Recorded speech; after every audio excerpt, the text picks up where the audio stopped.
International president crime free Bharat आपसे मुखातिब हूँ। आज हम ये चर्चा करने की कोशिश कर रहे हैं कि क्या हमारी डेमोक्रेसी एक वाइब्रेंट डेमोक्रेसी है या हमारी डेमोक्रेसी एक मैनिपुलेटेड डेमोक्रेसी है, जहाँ पर हम कुछ पोलराइजेशन करके कुछ जातीय समीकरण, कुछ धर्म के समीकरण उनका उपयोग करते हैं। हम फ्री भी बांटते हैं, हम साड़ी दारू बांटते हैं और इनके प्रकार वोटर्स को भ्रमित करके एक जीत हासिल करना चाहते हैं। डेमोक्रेसी का जो दूसरा सबसे महत्वपूर्ण तरीका है कि आपका चुना हुआ प्रतिनिधि पार्लियामेंट में अपने विचार रखे, आपके विचार रखे, उस पर एक स्वस्थ डिबेट हो और उस डिबेट के आधार पर हम जो है नियम बनाएं, कानून बनाएं और वो पॉलिसी लाएं जिसमें जनता का भला हो। तो क्या ऐसा हो रहा है? मेरा मत है कि ऐसा बिल्कुल भी नहीं हो रहा है। आज आपका चुना हुआ प्रतिनिधि, चाहे वो कैसे भी चुना हो, वह ना तो अपना पक्ष रख पा रहा है, ना आपका पक्ष रख पा रहा है। क्यों? क्योंकि उसे पार्टी व्हिप का पालन करना होता है, पार्टी कमांड का पालन करना होता है, लिहाजा पार्लियामेंट के अंदर वो अपनी बात नहीं कह पा रहा है।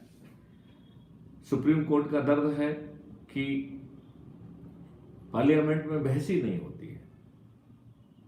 19 घंटे में 21 एक्ट पारित कर दिए जाते हैं।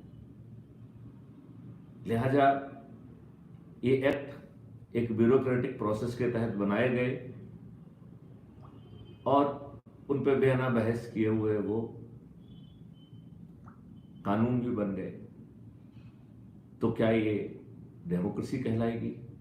क्या आपके चुने हुए प्रतिनिधि पार्लियामेंट के बाहर भी अपना पक्ष रख पा रहे हैं? तो संभवतः वहां भी नहीं रख पा रहे हैं, क्योंकि वहां उनको डर है कि उनके ऊपर पार्टी डिसिप्लिन इम्पोज कर दिया जाएगा। लिहाजा ये तो डेमोक्रेसी की बजाय पार्टी कमांड का शासन हुआ। फिर हमारी पॉलिटिकल पार्टीज क्या अच्छे प्रतिनिधि चुन रही हैं? तो सभी पॉलिटिकल पार्टी अपराधियों को टिकट देना ज्यादा लाभकर मानती है, क्योंकि इस बारे में एक रिसर्च की गई है कि सामान्य व्यक्ति की तुलना में अपराधी की जीतने की संभावना 3 गुने से भी ज्यादा होती है, और यदि उसमें जाति या धर्म का तड़का लगा हो तो उसकी जीतने की संभावना 5 गुना बढ़ जाती है। इन परिस्थितियों में हर पॉलिटिकल पार्टी अपराधियों को टिकट देना श्रेयकर समझती है। यही कारण है कि हमारे पार्लियामेंट जो कि 2019 में अस्तित्व में आया है, उसमें 42% मेंबर ऑफ पार्लियामेंट उनके विरुद्ध आपराधिक रिकॉर्ड है, व 29% मेंबर ऑफ पार्लियामेंट के विरुद्ध जघन्य अपराध हैं, जिसमें हत्या, attempt to murder, kidnapping, rape जैसे जघन्य अपराध सम्मिलित हैं।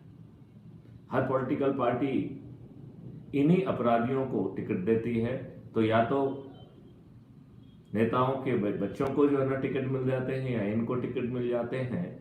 एक व्यक्ति जो मेहनत करता है, जो अपना योगदान देता है, कई बार वो अपने आप को जो है ठगा हुआ सब पाता है, और जनता की बात पार्लियामेंट में पहुंचने की बजाय पॉलिटिकल पार्टी अपने एजेंडा को आगे बढ़ाती है।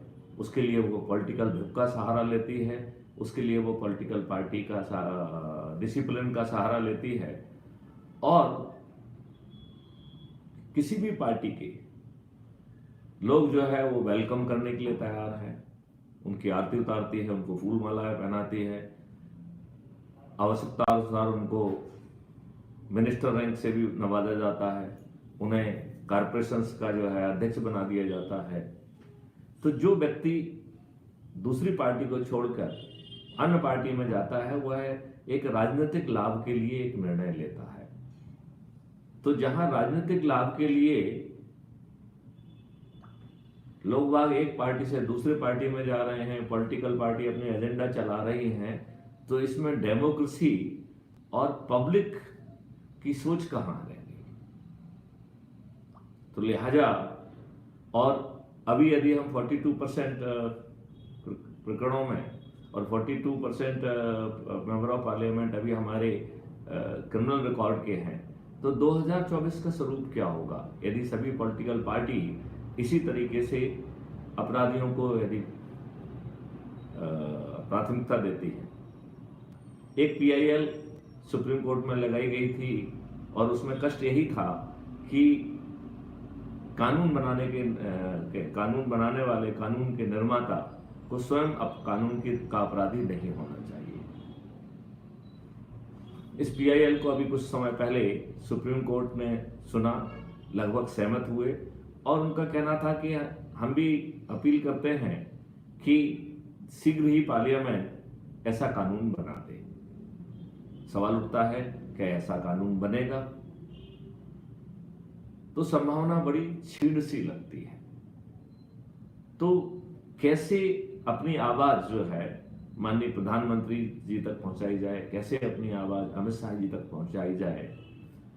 क्या इसके लिए जो अभी किसान आंदोलन हुआ, यह मॉडल उचित है या किसी अन्य मॉडल की जरूरत है? तो यदि हम किसान आंदोलन जैसा मॉडल यदि चुनते हैं, तो ये बहुत धैर्य और बहुत ही जब तक आप अंदर से बहुत बड़ा सपोर्ट नहीं है और जब तक आप में सहने की क्षमता बहुत ज़्यादा नहीं है कि आपके 700-800 किसानों की डेथ हो जाए और 1-1.5 साल तक फिर भी वो आबाद रूप से चलता रहे, तो मुझे लगता है कि यह अंग्रेजों के समय होता तो मुझे कोई आपत्ति नहीं थी, लेकिन आज तो हमारी चुनी हुई सरकार है, तो मुझे और हम लोगों को अपनी चुनी हुई सरकार के सामने क्या और कोई बेहतर तरीका हो सकता है? तो मेरा ये मानना है कि ना हमको रोड पे उतरना चाहिए, ना हमको धरना देना चाहिए, ना हमको